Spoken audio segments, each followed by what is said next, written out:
Baghdad میں رہتے ہوئے بیت اللہ شریف کی زیارت۔ حضرت شیخ ابو صالح سے منقول ہے، حضرت شیخ ابو مدین مغربی نے مجھے حضور سیدنا غوث اعظم کی خدمت میں بغداد فقر کی تعلیم کے لیے بھیجا۔ آپ نے مجھے 20 دن تک اپنے خلوت خانہ کے دروازے پر بٹھائے رکھا اور 20 روز گزرنے کے بعد مجھے قبلہ رو ہونے کا حکم دیا۔ جب میں قبلہ رو ہو گیا، آپ نے فرمایا، اے ابو صالح اس طرف دیکھو۔ چنانچہ جب میں نے اس جانب دیکھا، آپ نے فرمایا، کیا دیکھ رہے ہو؟ میں نے عرض کیا، بیت اللہ شریف میری نظروں کے سامنے ہے۔ آپ نے مجھے حکم دیا کہ اب مغرب کی سمت دیکھو۔ میں نے اپنا چہرہ مغرب کی جانب کیا تو آپ نے دریافت فرمایا، کیا دیکھ رہے ہو؟ میں نے عرض کیا، میں اپنے مرشد پاک حضرت ابو مدین کو دیکھ رہا ہوں۔ ایک مرتبہ سنان نامی عیسائی پادری نے غوث اعظم کی محفل میں حاضر ہو کر سلام عرض کیا اور حاضرین میں کھڑے ہو کر بیان دیا کہ میں یمن کا رہنے والا ہوں۔ میں نے ارادہ کیا میں اسلام قبول کروں۔ اسی دوران میرے دل پہ یہ خیال پیدا ہوا کہ میں اس دور کی سب سے بڑی شخصیت کے دست مبارک پر کلمہ پڑھوں۔ اس سوچ کے دوران مجھے نیند آ گئی۔ خواب میں مجھے حضرت سیدنا عیسیٰ علیہ السلام کی زیارت نصیب ہوئی۔ آپ نے مجھ سے ارشاد فرمایا کہ تم بغداد شریف چلے جاؤ اور شیخ عبد القادر جیلانی کے دست حق پر اسلام قبول کرو، کیونکہ اس وقت وہ روئے زمین پر تمام لوگوں میں افضل و اعلیٰ ہیں۔ حضرت شیخ عمر الکیمانی رحمۃ اللہ علیہ سے منقول ہے، ایک مرتبہ حضرت سیدنا غوث اعظم کی خدمت میں 13 لوگ دائرہ اسلام میں داخل ہونے کے لیے حاضر ہوئے۔ ان لوگوں نے بیان کیا کہ ہم عرب کے عیسائی ہیں، ہم نے کلمہ پڑھنے کا ارادہ کیا، ابھی سوچ رہے تھے کہ کسی مرد کامل کے دست حق پر کلمہ پڑھیں۔ ہمیں ہاتف غیب سے آواز سنائی دی کہ بغداد جا کر شیخ عبد القادر جیلانی کے دست مبارک پر کلمہ پڑھو۔ حضرت ابو الحسن علی سے منقول ہے، فرماتے ہیں، ایک مرتبہ ایک جماعت کثیر کے ہمراہ حضرت سیدنا غوث اعظم کی زیارت باسعادت کے لیے روانہ ہوا۔ اسی دوران بے شمار لوگ میرے پاس آتے رہے، اپنی مشکلات کے حل کے لیے مجھ سے کہتے رہے، میں حضور سیدنا غوث اعظم سے ان کی سفارش کروں گا۔ حضرت ابو الحسن علی بن ملاعب القواس فرماتے ہیں، رستے میں ایک بد اخلاق لڑکا بھی ہمارے قافلے میں شامل ہو گیا۔ مجھے اس کا علم تھا کہ یہ اکثر و بیشتر ناپاک رہتا ہے اور بول و براز کے بعد استنجا بھی نہیں کرتا۔ حسن اتفاق کے حضور سیدنا غوث اعظم سے بھی رستہ میں ملاقات ہو گئی۔ حضرت ابو الحسن علی فرماتے ہیں، میں نے حضور سیدنا غوث اعظم کی خدمت میں لوگوں کے پیغامات پہنچائے اور پھر مجھ سمیت میرے ساتھ تمام موجودہ لوگوں نے آپ کے ہاتھ مبارک کو ازراہ عقیدت چومنا شروع کر دیا۔ وہ فرماتے ہیں، جب اس بد اخلاق لڑکے نے حضور سیدنا غوث اعظم رحمۃ اللہ علیہ کا ہاتھ مبارک چوما تو بے ہوش ہو کر زمین پر گر پڑا۔ جب اس کو ہوش آیا تو اس کے چہرہ پر داڑھی نمودار ہو چکی تھی اور اس نے آپ کے دست حق پر توبہ کی، پھر اس کا شمار نیکوں میں ہوا۔ حضرت شیخ زین الدین فرماتے ہیں، میں نے حضور سیدنا غوث اعظم سے علم حاصل کیا۔ اللہ عز و جل نے مجھے 1 سال میں اتنا علم دیا کہ دوسروں کو وہ علم 20 سال میں بھی نصیب نہ ہوا ہوگا۔ میں نے آپ سے مصر جانے کی اجازت طلب کی تو آپ نے فرمایا، دمشق پہنچ کر غازیوں کو مصر میں داخل ہونے کے لیے تیار پائے گا تاکہ اس پر قابض ہو جائیں، مگر ان سے کہنا وہ ہرگز کامیاب نہیں ہوں گے، ہاں دوسری مرتبہ وہ ضرور کامیاب ہوں گے۔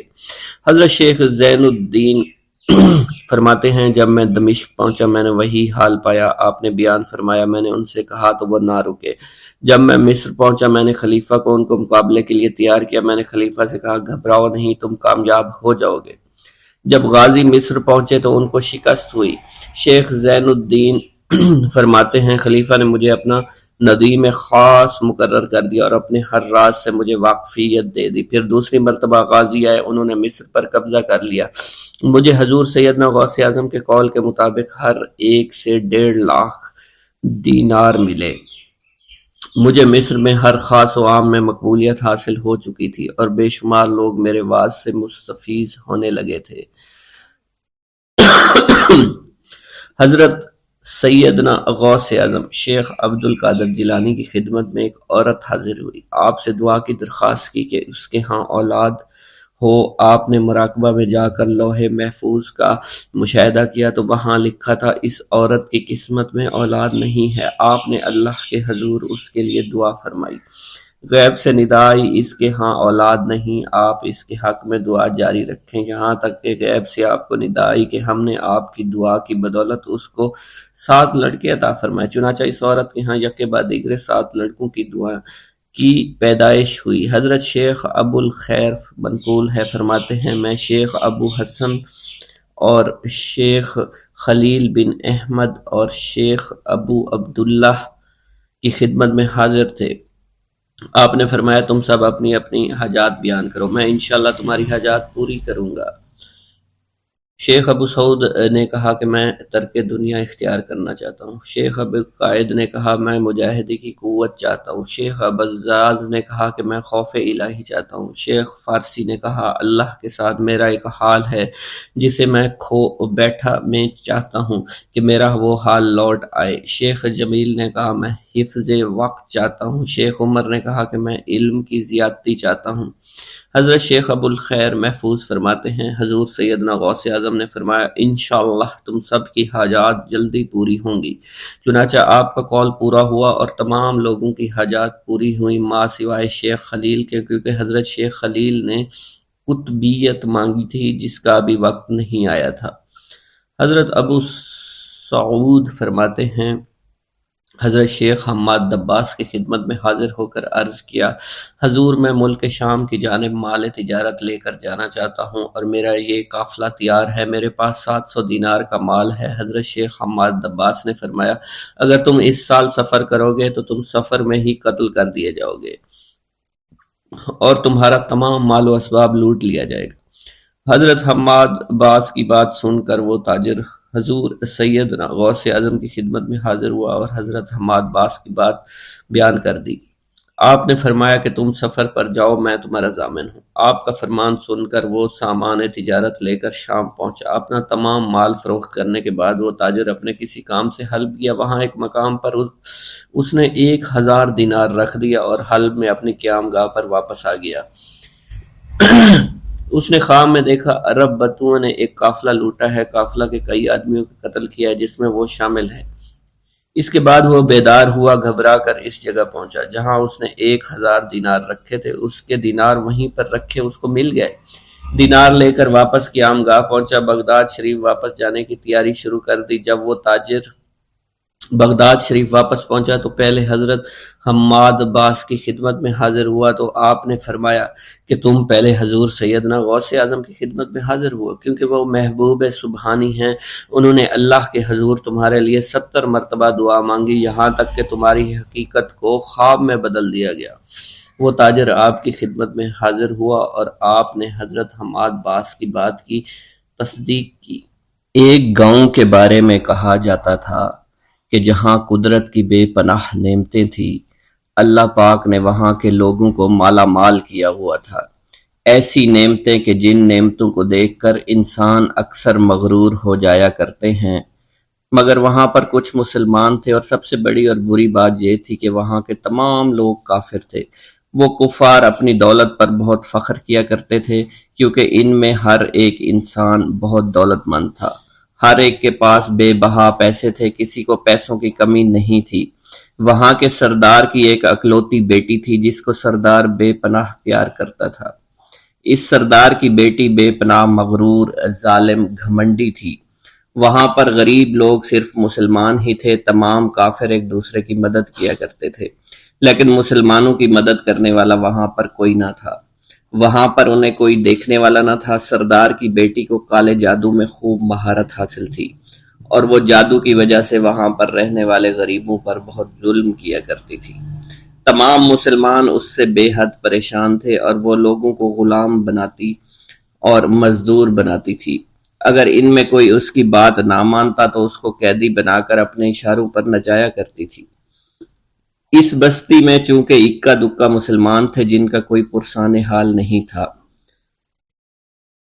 کوئی بھی ان کو بچانے والا نہیں تھا۔ جب وہ سردار کی بیٹی کے ظلم حد سے بڑھ گئے تو مسلمانوں میں سے ایک بوڑھے شخص نے اللہ کے حضور گڑ گڑا کر دعائیں کی، اے اللہ ہمارے چند نسلیں جو یہاں پر بچی ہوئی ہیں ان نسلوں کو تو بچا لے۔ یہ سردار کی بیٹی جس نے ہمارا جینا دشوار کر رکھا ہے، یہاں کوئی بھی انسان ہمارا حال نہیں پوچھتا، اور نہ ہی ہمارے پاس مال و دولت ہے اور نہ ہی ہمارے پاس جسمانی طاقت بچی ہے۔ یا اللہ ہمارے لیے کوئی ایسا بندہ بھیج جو نہ صرف طاقتور ہو بلکہ اس جادوگرنی یعنی سردار کی بیٹی کو بھی ہرا سکے۔ اللہ رب العزت نے اس بوڑھے کی دعا کو قبول فرمایا اور یوں اس جگہ پر ایک اللہ والے کو بھیج دیا، اور وہ اللہ والے ایسے ہی بستی میں داخل نہیں ہوئے بلکہ ایک دن کچھ عجیب واقعہ ہوا۔ ان کافروں کا سردار جنگل میں سیر سپاٹے کرتے ہوئے نکلا تھا، بڑی شان سے چلتا ہوا وہ سفر کر رہا تھا، اچانک ایک زہریلا سانپ اس کے سامنے آیا۔ اس زہریلے سانپ نے بادشاہ کو ڈس لیا اور وہ بے ہوش ہو کر زمین پر گر پڑا اور تڑپنے لگا۔ اس کے جو ساتھی تھے انہوں نے جب اپنے سردار کو یوں تڑپتا ہوا دیکھا اور سردار کی غیر حالت دیکھی تو کہ جسے ایک زہریلے سانپ نے کاٹ لیا ہے، تو وہ فوراً اسے اٹھا کر گھر لے آئے تاکہ اسے بچانے کے لیے کچھ کیا جا سکے۔ اس لڑکی نے اپنے باپ کی جب یہ حالت دیکھی تو اپنے آس پاس کے بڑے بڑے حکیموں کو بلایا، لیکن عجیب بات یہ تھی کہ لاکھ کوشش کے باوجود زہر نکالنے میں سارے ناکام ہو رہے تھے اور زہر تیزی کے ساتھ اس کے جسم میں پھیلتا چلا جا رہا تھا۔ لیکن اسی وقت وہاں ایک درویش کی آمد ہوئی، ایک اللہ والے آئے، ان اللہ پاک نے اس مقصد کے تحت وہاں بھیجا تھا۔ اس اللہ کے ولی نے سردار کے گھر پر پہنچ کر دروازے کو کھٹکھٹایا۔ نوکروں نے پوچھا کون ہو، کس سے ملنا ہے؟ اس نے کہا میں نے سنا ہے کہ یہاں کے سردار کو سانپ نے ڈس لیا ہے۔ نوکر کہنے لگے کہ تمہیں کیسے پتا چلا کہ یہاں کے سردار کو سانپ نے ڈس لیا ہے؟ تم تو ہمیں اجنبی لگتے ہو، ہم نے تمہیں آج تک یہاں نہیں دیکھا ہے۔ اس نے کہا میں مسافر ہوں اور مجھے خبر ملی ہے کہ یہاں کے سردار کو ایک زہریلے سانپ نے ڈس لیا ہے اور کوئی بھی اس کا علاج نہیں کر پا رہا۔ نوکروں نے کہا تم کون ہو؟ اللہ والے نے کہا میں حکیم ہوں اور میں ان کے علاج کی غرض سے یہاں آیا ہوں۔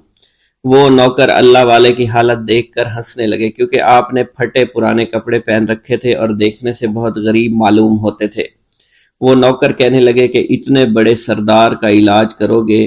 ارے یہاں تو اس کے پاس بڑے بڑے حکیم بلائے گئے ہیں، ہمارے سردار کے پاس پیسوں کی کوئی کمی نہیں ہے، اور وہ تم جیسے غریب سے بھلا کیوں علاج کروائیں گے؟ درویش نے کہا اگر تم چاہتے ہو تمہارے سردار کی جان بچ جائے پھر مجھے اندر جانے دو۔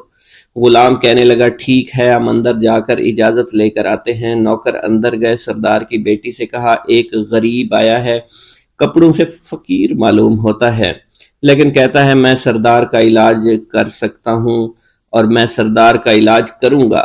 جو زہر تیزی کے ساتھ جسم میں پھیل رہا ہے میں اس کو باہر نکال پھینک کروں گا۔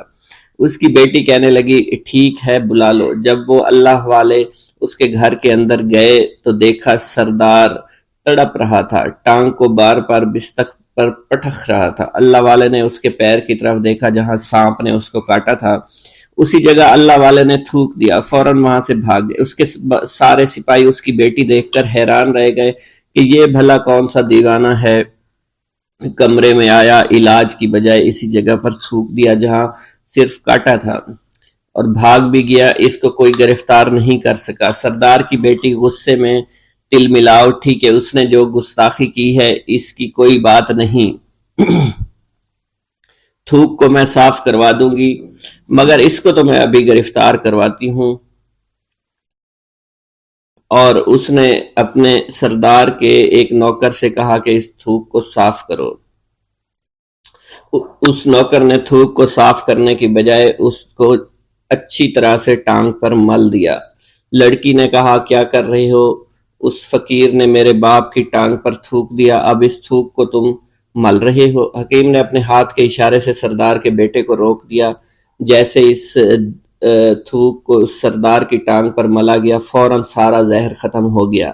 جو ٹانگ کٹنے کے قابل تھی وہ ٹانگ بالکل ٹھیک ہو چکی تھی، جو نیلی پڑ چکی تھی اب اصلی حالت میں آہستہ آہستہ واپس آ رہی تھی، اور جب وہ قبیلے کا سردار بالکل ٹھیک ہو گیا، ہوش میں آ گیا تو حیران رہ گیا۔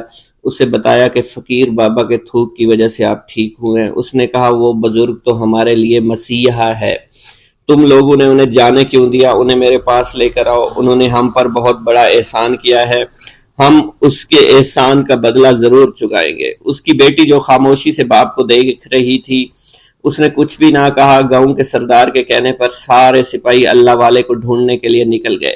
وہ چاروں طرف پھیل گئے، لیکن کہیں بھی اللہ والے کا پتہ نہیں چل رہا تھا۔ پھر جب سپاہی تلاش کرتے کرتے جنگل میں داخل ہوئے، وہاں ایک درخت کے نیچے ایک آدمی کو عبادت کرتے ہوئے دیکھا۔ وہ غور سے اس کو دیکھ رہے تھے اور کہہ رہے تھے، یہ کس طرح کی عبادت کر رہے ہیں؟ ہم لوگ تو اپنے بتوں کے آگے ہاتھ جوڑتے ہیں، یہ نہ جانے کس کو سجدہ کر رہے ہیں۔ خیر، عبادت کے فوراً بعد اللہ والے کو پکڑ لیا، گاؤں کے سردار کے سامنے پیش کیا۔ وہ کہنے لگا، آپ کون ہیں اور کہاں سے آئے ہیں؟ سب سے پہلے تو میں گستاخی کی معافی چاہتا ہوں، میرے لوگوں نے آپ کے ساتھ بڑی بدتمیزی کی، لیکن آپ کی وجہ سے آج میں زندہ ہوں۔ ہم گناہ گاروں کی وجہ سے آپ جیسے لوگوں کو بہت تکلیف ہوئی ہے، اس لیے میں معذرت چاہتا ہوں۔ آپ سے درخواست کرتا ہوں کہ آپ میری طرف سے یہ قیمتی لباس یعنی کپڑے اور عربی گھوڑا قبول کیجئے۔ اللہ والوں نے اس کی طرف مسکرا کر دیکھا اور کہا، یہ گھوڑا، یہ لباس بہت قیمتی ہے، مگر یہ لباس پہن کر اس گھوڑے کے لیے گھاس کاٹوں گا تو کیا اچھا لگوں گا؟ سردار نے کہا، فکر نہ کریں، گھوڑے کے ساتھ ساتھ ہم آپ کو نوکر بھی دیں گے۔ اللہ والے نے کہا کہ اتنی مال و دولت اور نوکروں کے ساتھ میں اکیلا رہوں گا؟ گاؤں کا سردار بولا، حضور آپ کی یہ بات سن کر میں سوچ میں گم ہو گیا ہوں، لیکن یہ میری بیٹی آپ کے سامنے حاضر ہے۔ بیٹی حیرت سے اپنے باپ کو دیکھ رہی تھی کہ میرا باپ اب کیا کہنے والا ہے۔ سردار نے کہا، میری بیٹی جسے آپ نے دیکھ لیا ہے، اس کی شادی میں آپ سے کر دوں گا، مگر ایک شرط ہے کہ آپ کو اپنے مذہب کو چھوڑنا پڑے گا۔ میرے سپاہیوں نے آپ کو عبادت کرتے ہوئے دیکھا ہے، جہاں تک ہمارے معمولات ہیں ہم بتوں کے آگے سجدہ کرتے ہیں اور ان کی عبادت کرتے ہیں، اور آپ جس کے آگے سجدہ کرتے ہیں وہ اللہ ہے، یعنی آپ مسلمان ہیں، اس لیے آپ کو اپنا مذہب چھوڑنا پڑے گا۔ کیا آپ ایسا کر سکتے ہیں؟ اللہ والے نے کہا کہ مجھے ایک بات بتائیے، آپ سب کچھ دیکھ رہے ہیں، آپ نے مجھے یہ بھی دعا دی کہ میری اولادیں ہوں اور آپ کی نسل آپ کی بیٹی سے چلے گی۔ مجھے ایک بات بتائیں، اگر ان بچوں میں سے کسی بچے کو خدا نہ خواستہ کچھ ہو گیا تو کس کو رونا پڑے گا؟ سردار نے جواب دیا، اگر خدا نہ خواستہ کچھ ایسا ہوا تو رونا مجھ کو ہی پڑے گا۔ اللہ والا نے مسکرا کر کہا، اگر یہ سارا مال لے کر مجھے رونا ہی پڑا تو آپ اپنا گھوڑا، اپنی دولت، اپنی بیٹی، ہر چیز اپنے پاس رکھ لو۔ میں خوش ہوں، میں مسلمان ہوں، میں ٹھیک ہوں۔ اگر یہ تمام چیزیں لے کر مجھے اپنا محلہ چھوڑنا پڑے تو میں اپنی جان دے کر بھی اپنے مذہب کو نہیں چھوڑوں گا۔ جس طرح آپ نے مجھے نوازا ہے، میں اسی رب کے دین کو چھوڑ کر چلا جاؤں گا۔ صرف چند پیسوں کی خاطر میں ہر دن پیسہ نہیں کر سکتا، اور اپنی درویشی میں بہت خوش ہوں۔ اللہ نے مجھے جس مقصد کے لیے بھیجا تھا وہ میرا مقصد پورا ہو جائے گا۔ گاؤں کے سردار نے پوچھا، یہ کہہ کر وہ اللہ والے جانے لگے تو سردار نے درویش کو رک جانے کا کہا اور کہنے لگے، میں نے مال دے کر تمہیں آزمایا اور تمہیں پرکھا، لیکن تم اپنے مذہب کو چھوڑنے پر راضی نہیں ہو۔ اگر تم یہی سب کرنے آئے تھے تو تمہیں اس بات کا ڈر نہیں؟ کیا تم نہیں جانتے ہم کتنے طاقتور ہیں، اور میری بیٹی اپنے عمل میں اتنی ماہر ہے کہ تمہیں یہاں کھڑے کھڑے ابھی جنگلی جانور بنا سکتی ہے۔ اللہ والے نے کہا کہ اس نے جنگلی جانور کمزور لوگوں کو بنایا ہوگا، یہ مجھے جانور بنا کر تو دکھائے۔ اس سے پہلے کہ گاؤں کا سردار اپنی بیٹی سے کچھ کہتا کہ اس پر وار کرو، اللہ والے نے جادوگرنی پر ایسی پھونک ماری کہ وہ اسی وقت ایک بہت بڑی چھپکلی بن گئی۔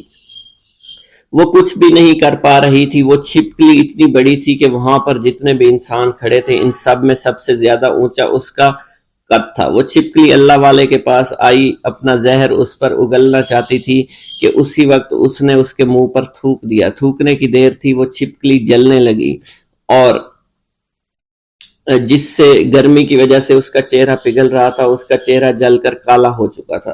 وہ مرنے والی تھی کہ سردار دوڑتا ہوا قدموں میں آ کر گر پڑا اور معافی مانگنے لگا اور کہنے لگا، حضور اس گستاخی کے لیے میں معذرت خواہ ہوں، آپ مجھے معاف کر دو، میں نے سچ میں آپ کو بہت کمزور سمجھا تھا۔ آپ کو آپ کا مذہب سے ہٹانا چاہا تھا۔ اگر میری بیٹی ٹھیک ہو جائے تو میں سچ کہتا ہوں یہاں پر جتنے لوگ ہیں ہم پوری کی پوری بستی مسلمان ہو جائیں گے۔ اللہ والے نے کہا کہ ہم تمہیں اپنے دین میں شامل کرنے کے لیے یہ سب نہیں کر رہے، بلکہ تم لوگ مسلمان بھائیوں پر جو ظلم کرتے ہو وہ ظلم کو ختم کرنے کے لیے ہم یہاں آئے ہیں۔ ہمارے دین میں جبر اور ظلم نہیں۔ اگر تمہارے بیٹی سے انسان بن کر سدھر جاتی ہے تو اس کو اس کی اصلی حالت میں لانے کے لیے میں خود کو اللہ کی بارگاہ میں پیش کروں گا اور دعا کروں گا۔ سردار کہنے لگا کہ ہاں میری بیٹی اصلی حالت میں اگر آ جائے تو پھر ہم کسی پر ظلم و ستم نہیں کریں گے، اور میں دل سے اپنی بیٹی کے لیے معافی چاہتا ہوں۔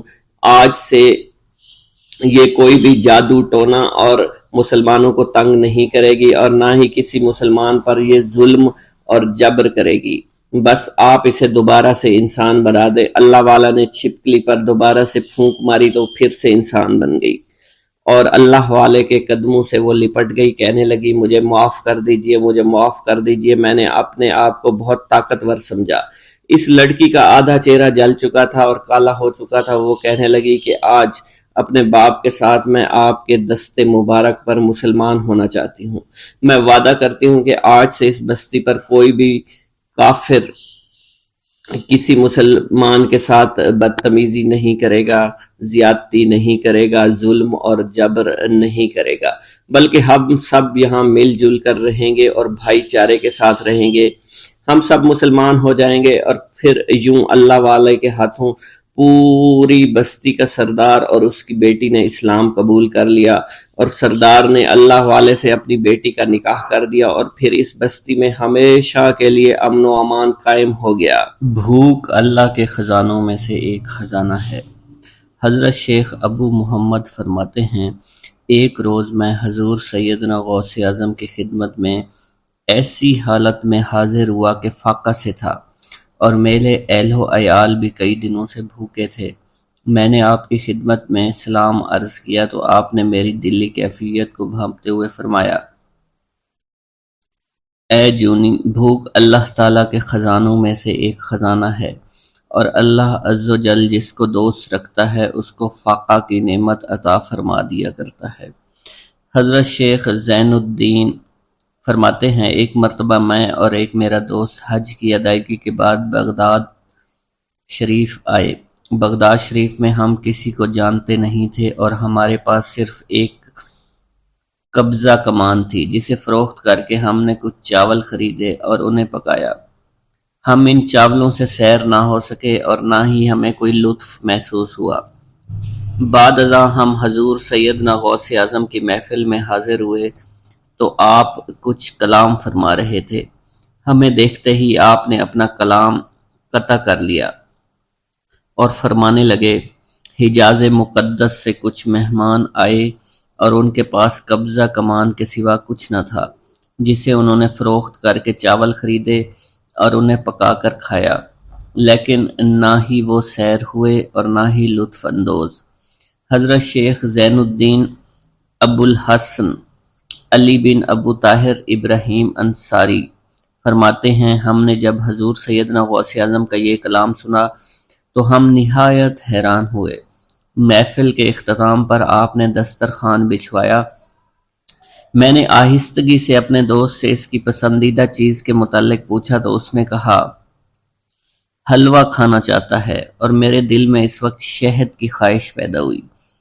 ابھی یہ سب کچھ ہمارے دلوں میں ہی تھا کہ حضور سیدنا غوث اعظم نے اپنے خادمین کو حکم دیا، جاؤ حلوہ شہد لے آؤ۔ خادمین نے حکم کی، تعمیل کی، اور حلوہ اور شہد ہمارے سامنے لا کر رکھ دیا۔ آپ کا اس طرح ہمارے دلوں کی بات پر مطلع ہونے سے ہم حیران رہ گئے۔ حضرت ابو حفص عمر بن صالح بغدادی ایک مرتبہ اپنی اونٹنی کو ہانکتے ہوئے حضور سیدنا غوث اعظم کی خدمت میں حاضر ہوئے۔ عرض کرنے لگے، حضور، میں حج کے لیے بیت اللہ شریف جانا چاہتا ہوں، مگر میری یہ اونٹنی میرا ساتھ دینے کے قابل نہیں ہے، اور فی الحال میرے پاس کوئی دوسری سواری بھی نہیں ہے۔ آپ نے اس اونٹنی کی پشت پر ہاتھ پھیرا۔ اس کے بعد حضرت ابو حفص عمر بن صالح بغدادی نے اس اونٹنی کو ایڑی لگائی تو وہ اونٹنی بیت اللہ شریف تک بھاگتی ہی چلی گئی اور کوئی دوسری سواری اس کے قریب نہیں پہنچ سکی۔ حضرت ابو حامد فرماتے ہیں میں ایک مرتبہ بغداد شریف میں حضور سیدنا غوث اعظم کی خدمت میں حاضر ہوا اور اپنا مصلی آپ کے نزدیک بچھا کر بیٹھ گیا۔ آپ نے مجھ سے فرمایا اے حامد تم عنقریب بادشاہوں کے دسترخوان پر بیٹھو گے۔ چنانچہ جب میں حران واپس پہنچا تو سلطان نور الدین زنگی نے مجھے اپنے پاس رہنے پر مجبور کر دیا اور مجھے اپنا مصاحب خاص مقرر کر دیا اور ناظم اوقاف مقرر فرمایا۔ حضرت شیخ ابو المظفر اسماعیل سے منقول ہے کہ ایک مرتبہ حضرت شیخ الہیتی بیمار ہو گئے۔ حضور سیدنا غوث اعظم ان کی عیادت کے لیے تشریف لائے۔ آپ نے ان کے نزدیک کھجور کے 2 درخت دیکھے جو 4 سال سے خشک تھے اور ان پر پھل نہیں آتا تھا۔ آپ نے ان درختوں کے نیچے بیٹھ کر وضو کیا اور 2 رکعت نماز ادا فرمائی۔ کچھ دن گزرنے کے بعد ان درختوں پر پھل لگ گئے اور وہ دوبارہ سے سرسبز و شاداب ہو گئے۔ جھولی کو میری بھر دو ورنہ کہے گی دنیا، ایسے سخی کا منگتا پھرتا ہے مارا مارا۔ مولانا عبد الرحمن جامی فرماتے ہیں حضور سیدنا غوث اعظم کا ایک مرید آپ کے ہمراہ مسجد کی جانب جا رہا تھا۔ جمعہ کا دن تھا۔ اس دن کسی بھی شخص نے آپ کو دیکھ کر نہ سلام کیا نہ ہی کچھ توجہ فرمائی۔ اس مرید کے دل میں خیال آیا کہ پہلے تو آپ جمعہ کی نماز کی ادائیگی کے لیے بڑی مشکل سے لوگوں کے ہجوم میں سے ہوتے ہوئے مسجد کی جانب تشریف لے جایا کرتے تھے، اور آج کوئی شخص بھی آپ کو سلام نہیں کر رہا ہے اور نہ آپ کے نزدیک آ رہا ہے۔ مولانا عبد الرحمن جامی فرماتے ہیں ابھی یہ خیال اس مرید کے دل میں ہی تھا کہ حضور سیدنا غوث اعظم نے مسکرا کر اس مرید کو دیکھا، پھر لوگوں کا ایک جمع غفیر اکٹھا ہو گیا اور ہر کوئی آپ سے سلام کرنے کا خواہش مند تھا، یہاں تک کہ اس مرید اور آپ کے درمیان ہجوم حائل ہو گیا۔ اس مرید کے دل میں یہ خیال آیا کہ یہ پہلا حال اچھا تھا جب میں اور آپ تنہا تھے۔ مولانا عبد الرحمن جامی فرماتے ہیں حضور سیدنا غوث اعظم شیخ عبد القادر جیلانی نے ایک مرتبہ پھر اس مرید کی دلی کیفیت کو بھانپتے ہوئے فرمایا تمہیں معلوم نہیں لوگوں کے دل میری مٹھی میں ہیں، میں انہیں چاہوں تو پھیر دوں، چاہوں تو اپنی جانب متوجہ کر لوں۔ ایک مرتبہ ایک عورت حضور سیدنا غوث اعظم کی خدمت میں بیٹے کو لے کر حاضر ہوئی۔ عرض کیا میرے اس بیٹے کو آپ سے دلی لگاؤ ہے، آپ اسے اپنی غلامی میں قبول فرما لیں، میں اللہ عز و جل اور آپ کی خاطر اپنے بیٹے پر اپنے حق کو معاف کرتی ہوں۔ آپ نے اس لڑکے کو قبول فرما لیا۔ چند روز بعد وہ عورت اپنے بیٹے سے ملنے کے لیے آئی تو وہ لڑکا آپ کے حکم سے مجاہدات میں مشغول تھا اور بے حد کمزور اور لاغر ہو چکا تھا۔ اس عورت نے جب آپ کو دیکھا تو آپ اس وقت مرغی کا گوشت کھا رہے تھے، آپ کے سامنے ہڈیاں پڑی ہوئی تھی۔ اس عورت نے آپ سے کہا کہ آپ خود تو مرغی کھاتے ہیں جبکہ میرا بیٹا سخت مجاہدات میں مشغول ہے۔ آپ نے اس عورت کی بات سننے کے بعد ہڈیوں کی جانب اشارہ کیا اور حکم دیا اللہ عز و جل کے حکم سے زندہ ہو جاؤ۔ آپ کا یہ فرمانا تھا کہ ان ہڈیوں سے ایک سالم مرغی زندہ کھڑی ہو گئی۔ آپ نے فرمایا کہ جب تیرا بیٹا اس منزل پر پہنچ جائے گا تو پھر جو چاہے گا کھائے گا۔ منقول ہے ایک مرتبہ حضور سیدنا غوث اعظم کو اللہ عز و جل کی جانب سے حکم ہوا کہ 700 مردوں اور 700 عورتوں کو واصل باللہ کریں۔ آپ نے اللہ کے اس فرمان کے مطابق مجمع عام میں نظر دوڑائی تو مجمع میں سے 700 مرد اور 700 عورتیں علیحدہ ہو گئیں۔ آپ نے ان پر نگاہ ولایت ڈالی تو وہ سب واصل اللہ ہو گئے۔ حضور سیدنا غوث اعظم مدینہ منورہ میں حضور نبی کریم کے روضہ مبارک پر حاضری دینے کے بعد با پیادہ بغداد شریف واپس تشریف لا رہے تھے۔ راستے میں ایک چور جو کہ ناکہ لگا کر کسی مسافر کا انتظار کر رہا تھا، اس نے آپ کو قریب آنے پر روک لیا۔ آپ نے اس چور سے دریافت کیا تم کون ہو؟ اس نے کہا دیہاتی ہوں۔ آپ کو بذریعہ کشف اس کی بدنیتی کی خبر ہو چکی تھی۔ اسی دوران اس چور کے دل میں خیال پیدا ہوا کہ یہ غوث اعظم ہوں گے۔ آپ نے اس کے دل کی بات کو بھانپتے ہوئے فرمایا کہ میں عبد القادر ہوں۔ چور نے جب آپ کی بات سنی فوراً قدموں میں گر پڑا اور معافی کا خواستگار ہوا۔ آپ کو اس کی حالت پر ترس آ گیا۔ آپ نے اللہ عز و جل کے حضور اس کے لیے دعا فرمائی تو ندائے غیبی سنائی دی، اے غوث اس چور کو سیدھے راستہ دکھاتے ہوئے کتب بنا دو۔ آپ نے اس چور کی جانب نگاہ دوڑائی تو آپ کے فیض روحانی سے کتب کے درجے پر وہ فائز ہو گیا۔ حضرت شیخ ابو عباس خضر بن عبداللہ بن جایہ حسینی فرماتے ہیں، ایک مرتبہ میں نے خلیفہ ابو المظفر یوسف عباسی کو حضور سیدنا غوث اعظم شیخ عبد القادر جیلانی کی خدمت میں موجود پایا۔ اس نے آپ سے کسی کرامت کو دیکھنے کی درخواست کی اور کہا کہ اس سے میرا دل مطمئن ہو جائے گا۔ حضور سیدنا غوث اعظم حضرت سیدنا شیخ عبد القادر جیلانی نے خلیفہ سے پوچھا کہ تو کیا چاہتا ہے؟ اس نے کہا کہ ایک سیب، اور اس وقت عراق میں سیبوں کا موسم نہ تھا۔ آپ نے اپنے دست مبارک فضا میں بلند کیا اور دیکھتے ہی دیکھتے آپ کے ہاتھ میں 2 سیب آ گئے۔ آپ نے ایک سیب ابو المظفر کو دیا اور دوسرا خود رکھ لیا۔ ابو المظفر نے جب اپنا سیب چیرا تو اس میں سے کیڑا نکل آیا۔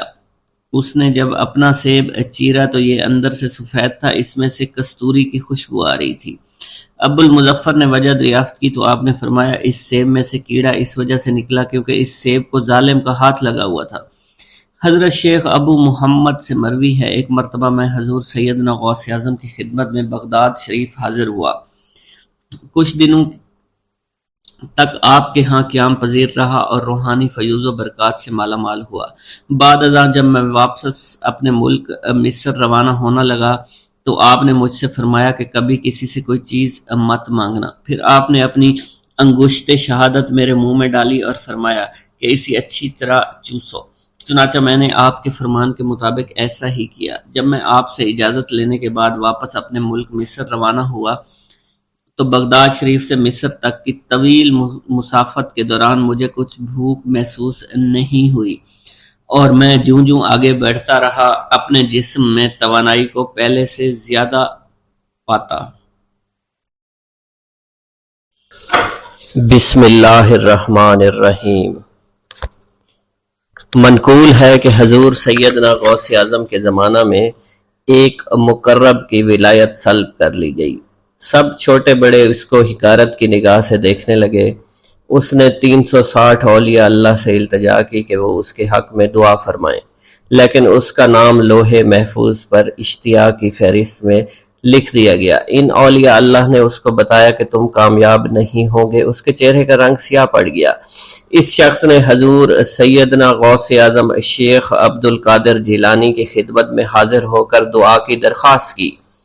آپ نے فرمایا تم اللہ عز و جل کی بارگاہ میں مردود ہو گئے ہو، مگر میں تمہیں اللہ کے اذن میں مقبول بنا سکتا ہوں۔ پھر حضور سیدنا غوث اعظم نے اس کے لیے بارگاہ الہی میں دعا فرمائی تو غیب سے ندا آئی، کیا تمہیں معلوم ہے کہ تم سے پہلے بھی 360 اولیاء اللہ اس کے لیے سفارش کر چکے ہیں، لیکن اس کا نام لوح محفوظ پر اشتیاق کی فہرست میں لکھا جا چکا ہے۔ یا الہی تو مردود کو مقبول، مقبول کو مردود بنانے پر قادر ہے۔ اگر تیری منشا یہی ہے تو نے اس کو مقبول بنانے کے لیے مجھ سے دعا کیوں کروائی؟ غیبی ندائی، اے عبد القادر، اسے میں نے تمہارے سپرد کیا، تم اسے جو چاہے بنا دو۔ چنانچہ آپ کی دعا سے وہ پھر سے بارگاہ الہی میں مقبول ہو گیا۔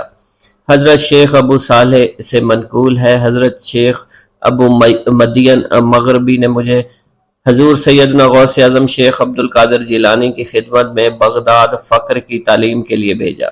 آپ نے مجھے 20 دن تک اپنے خلوت خانہ کے دروازہ پر بٹھائے رکھا اور 20 روز گزرنے کے بعد مجھے قبلہ رو ہونے کا حکم دیا گیا۔ جب میں قبلہ رو ہو گیا آپ نے فرمایا اے ابو صالح اس طرف دیکھو۔ چنانچہ میں نے اس جانب دیکھا تو آپ نے فرمایا کیا دیکھ رہے ہو؟ میں نے عرض کیا بیت اللہ شریف میری نگاہوں کے سامنے ہے۔ آپ نے مجھے حکم دیا کہ اب مغرب کی سمت دیکھو۔ میں نے اپنا چہرہ مغرب کی جانب کیا تو آپ نے فرمایا کہ اب کیا دیکھ رہے ہو؟ میں نے عرض کیا کہ میں اپنے مرشد پاک حضرت ابو مدین کو دیکھ رہا ہوں۔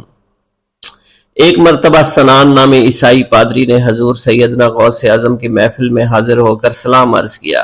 حاضرین کھڑے ہو کر بیان دیا کہ میں یمن کا رہنے والا ہوں، میں نے ارادہ کیا کہ میں اسلام قبول کروں گا۔ اسی دوران میرے دل میں خیال پیدا ہوا میں اس دور کی سب سے بہترین شخصیت کے دست مبارک پر کلمہ پڑھوں۔ اسی سوچ کے دوران مجھے نیند آ گئی۔ خواب میں مجھے حضور سیدنا عیسیٰ کی زیارت نصیب ہوئی۔ آپ علیہ السلام نے مجھ سے ارشاد فرمایا بغداد چلے جاؤ، شیخ عبد القادر کے دست حق پر اسلام قبول کرو، کیونکہ اس وقت وہ روئے زمین پر تمام لوگوں میں افضل اور اعلیٰ ہیں۔ حضرت شیخ عمر الحکیمانی سے منقول ہے، ایک مرتبہ حضور سیدنا غوث اعظم کی خدمت میں 13 لوگ دائرہ اسلام میں داخل ہونے کے لیے حاضر ہوئے۔ ان لوگوں نے بیان کیا کہ ہم عرب کے عیسائی ہیں اور ہم نے کلمہ پڑھنے کا ارادہ کر لیا ہے۔ ابھی یہ سوچ ہی رہے تھے کہ کس مرد کامل کے دست حق پر کلمہ پڑھیں گے، ہمیں ہاتف غیب سے آواز سنائی دی کہ بغداد جا کر شیخ عبد القادر جیلانی کے دست مبارک پر کلمہ پڑھو۔ حضرت شیخ زین الدین ابو الحسن علی بن ابی طاہر سے مروی ہے، فرماتے ہیں میں نے حضور سیدنا غوث اعظم سے علم حاصل کیا۔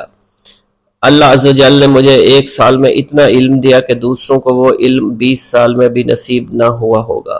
میں نے آپ سے مصر جانے کی اجازت طلب کی، آپ نے فرمایا تو دمشق پہنچ کر غازیوں کو مصر میں داخل ہونے کے لیے تیار پائے گا تاکہ اس پر قبضہ ہو جائے، مگر ان سے کہنا کہ وہ ہرگز کامیاب نہ ہوں گے، ہاں دوسری مرتبہ وہ کامیاب ہو جائیں گے۔ حضرت شیخ زین الدین فرماتے ہیں جب میں دمشق پہنچا میں نے وہی حال پایا جو آپ نے بیان فرمایا تھا۔ میں نے ان سے کہا تو وہیں نہ رکے۔ جب میں مصر پہنچا تو میں نے خلیفہ کو ان کو مقابلے کے لیے تیار پایا۔ میں نے خلیفہ سے کہا گھبراؤ نہیں، کامیاب ہو جاؤ گے۔ وہ فرماتے ہیں خلیفہ نے مجھے اپنا ندیم خاص مقرر فرمایا اور اپنے ہر راز سے مجھے واقفیت دے دی۔ پھر دوسری مرتبہ غازی آئے، انہوں نے مصر پر قبضہ کر لیا۔ مجھے حضور سیدنا غوث کے قول کے مطابق ہر ایک سے 1.5 لاکھ دینار ملے۔ مجھے مصر میں ہر خاص و عام میں مقبولیت حاصل ہوئی اور بے شمار لوگ میرے واعظ سے مستفید ہونے لگے۔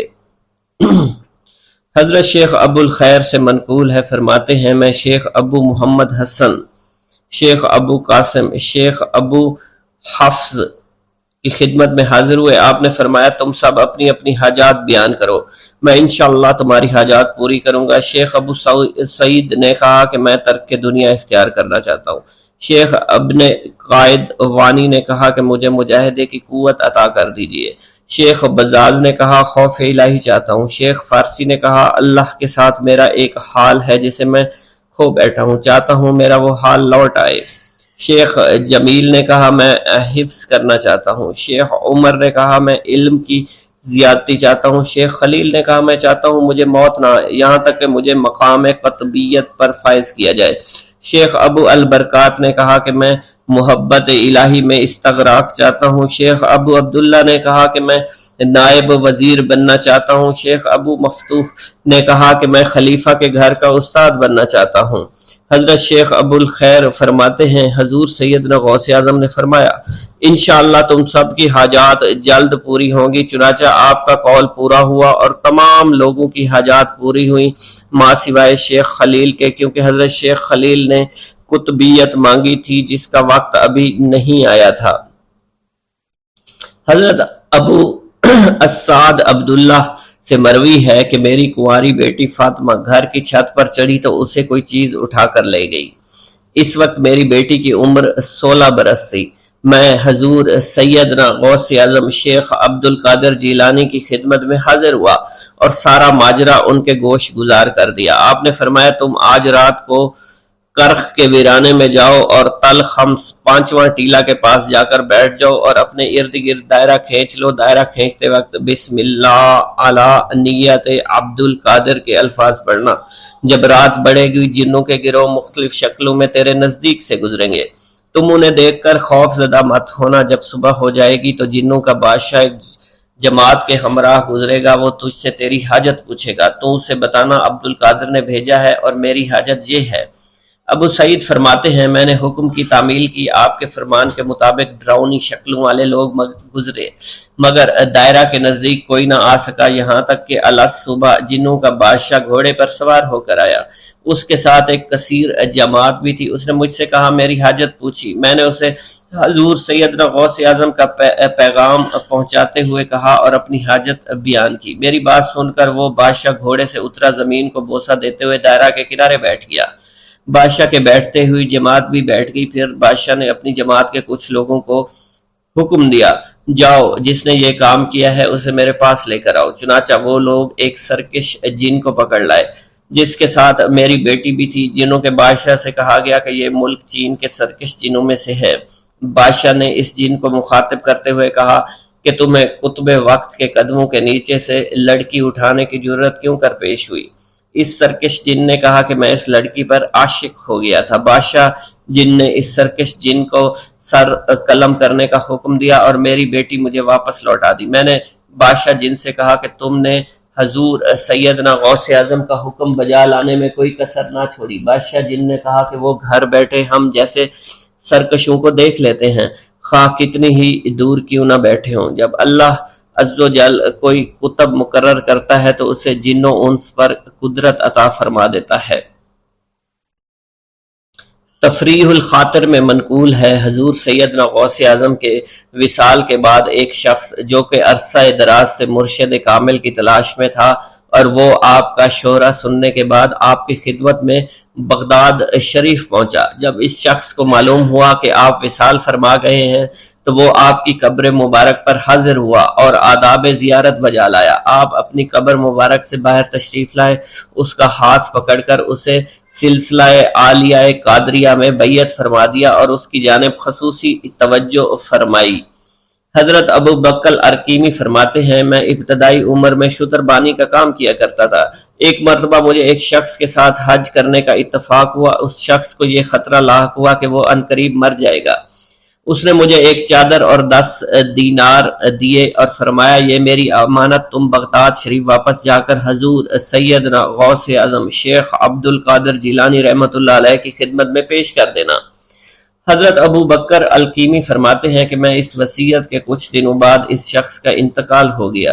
میں جب بغداد شریف تشریف لایا تو لالچ میں پھنس گیا۔ میرے دل میں خیال آیا ان چیزوں کے متعلق کسی کو کچھ علم نہیں ہے، چنانچہ میں نے وہ چادر اور 10 دینار اپنے پاس رکھ لیے۔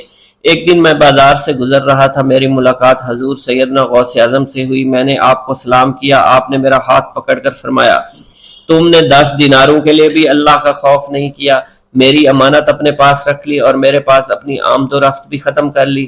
حضرت ابو بکر ارکیمی فرماتے ہیں کہ حضور سیدنا غوث اعظم کی بات سن کر مجھ پر غشی طاری ہو گئی اور جب مجھے ہوش آیا میں نے وہ چادر اور 10 دینار لا کر آپ کی خدمت میں پیش کیے اور معافی کا خواستگار ہوا۔ واللہ عالم۔ بسم اللہ الرحمن الرحیم۔ حضور سیدنا غوث اعظم کی پرورش نہایت ہی بابرکت ماحول میں ہوئی۔ آپ نے ابتدا میں گوشہ نشینی اختیار کی اور خود کو دنیاوی غلاظتوں سے پاک رکھا۔ آپ نے 51 برس کی عمر میں شادی کی۔ جب آپ سے اس کے بارے میں دریافت کیا گیا تو آپ نے فرمایا، جب مجھے حضور نبی کریم صلی اللہ علیہ وسلم نے نکاح کی اجازت دی تو میں نے نکاح کر لیا۔ حضور سیدنا غوث اعظم رحمۃ اللہ علیہ نے اپنی ذات کو اللہ عز و جل کی خوشنودی کے لیے وقف کر رکھا تھا۔ آپ کی راتیں جاگ کر گزرتی تھی اور ساری رات آپ مراقبہ اور مشاہدہ میں گم رہتے تھے۔ آپ کی عادت مبارکہ تھی کہ آپ سجدہ کو دراز کرتے تھے اور بیٹھ کر مراقبہ فرماتے تھے۔ اسی دوران آپ کا جسم مبارک نورانی شعاؤں کے زیر اثر ہوتا تھا اور کئی مرتبہ آپ ان نورانی شعاؤں میں غائب ہو جایا کرتے تھے۔ حضور شیخ ابو عبداللہ بن حسنین بن ابی فضل فرماتے ہیں کہ سیدنا غوث اعظم کے بعض دہقانی مریدین ہر سال آپ کے لیے گیہوں بوتے تھے اور جائز طریقہ سے اسے پالتے تھے۔ پھر آپ کے بعض مریدین اسے پیستے، آپ کے لیے ہر روز 4 یا 5 روٹیاں پکاتے اور شام کو آپ کے پاس روٹیاں لے کر آتے تھے۔ آپ حاضرین میں ایک ایک ٹکڑا تقسیم کر دیتے اور جو بچ جاتا وہ اپنے لیے رکھ لیتے تھے۔ حضرت شیخ خضر حسینی سے منقول ہے کہ حضور سیدنا غوث اعظم نے ایک شکستہ دل فقیر کو دیکھا۔ آپ نے اس سے اس کی کیفیت کے متعلق دریافت کیا تو اس نے کہا کہ میں آج دریا کے کنارے گیا اور ملاح سے کہا کہ وہ مجھے دریا کے پار لے جائے۔ اس نے انکار کر دیا۔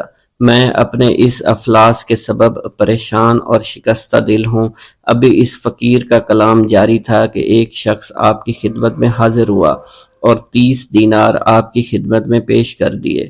آپ نے وہ دینار اس فقیر کو دے دیے اور فرمایا کہ اس ملاح سے کہنا کہ کسی فقیر کا سوال رد مت کیا کرے۔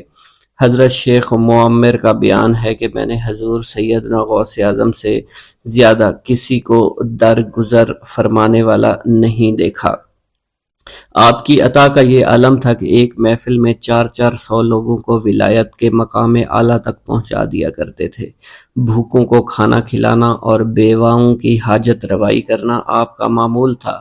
جب کسی بیمار کے متعلق سنتے فوراً اس کی عیادت کے لیے تشریف لے جایا کرتے۔ فقراء کو آپ کے در سے بغیر سوال کیے عطا ہو جایا کرتا۔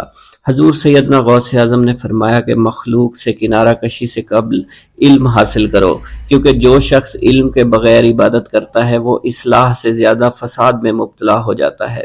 تمہیں چاہیے کہ شمع شریعت اپنے ہمراہ لے کر علم کی روشنی میں عمل کرو، پھر اللہ تعالیٰ تمہیں علم لدنی کا وارث بنا دے گا جس سے تم ناواقف ہو۔ تمہیں چاہیے کہ تمام اسباب و ذرائع سے تعلق منقطع کر کے رشتہ داروں اور احباب سے جدائی اختیار کر لو، تاکہ تم اپنے زہد کی وجہ سے اپنے قوت باطنی اور اپنے حسن ادب کا مشاہدہ کر سکو۔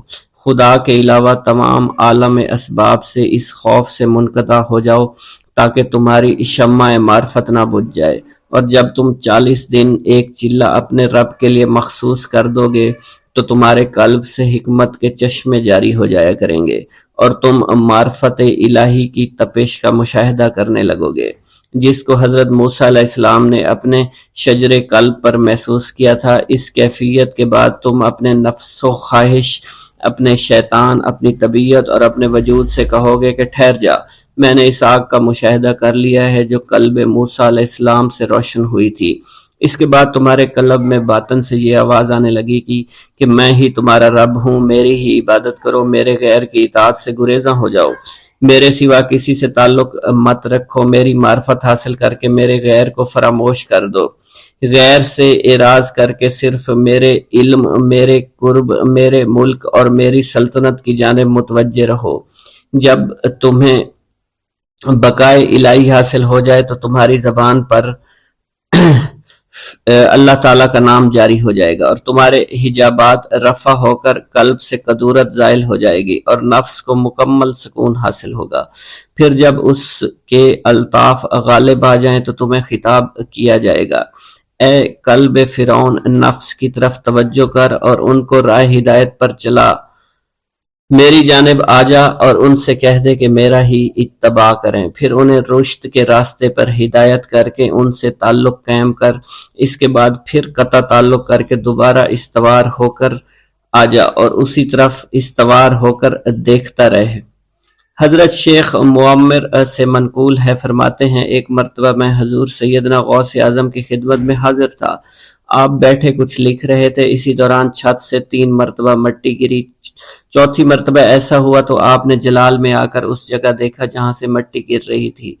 اسی دوران ایک چوہا اس جگہ سے نیچے گرا اور مر گیا اور یہ چوہا ہی وہاں سے مٹی کو کھود رہا تھا۔ حضرت شیخ عمر بن مسعود فرماتے ہیں حضور سیدنا غوث اعظم فرما رہے تھے، اسی دوران ایک چڑیا نے آپ کی قمیص پر بیٹ کر دی۔ آپ نے جلالی نظروں سے چڑیا کو دیکھا، چڑیا اسی وقت نیچے گری مر گئی۔ آپ نے وضو سے فارغ ہونے کے بعد قمیص کے اس حصے کو دھویا، پھر اپنی قمیص مبارک اتار کر مجھے دی اور فرمایا اس کو فروخت کر کے اس کی رقم کو خیرات کر دو، یہ اسی کا بدلہ ہے۔ منقول ہے حضور سیدنا غوث اعظم کے زمانہ میں ایک بہت ہی گناہگار شخص تھا، لیکن اس کے دل میں آپ سے بے پناہ محبت تھی۔ جب اس کے مرنے کے بعد اس کو دفن کیا گیا تو قبر میں منکر نکیر نے سوالات کیے، تو اس نے ہر سوال کے جواب میں شیخ عبد القادر کہا۔ منکر نکیر نے اللہ کی بارگاہ میں اس کے جواب کو پیش کیا تو حکم ہوا اگرچہ یہ بندہ فاسقوں میں سے ہے لیکن یہ میرے محبوب جو کہ صادقین میں سے ہیں ان سے محبت رکھتا ہے۔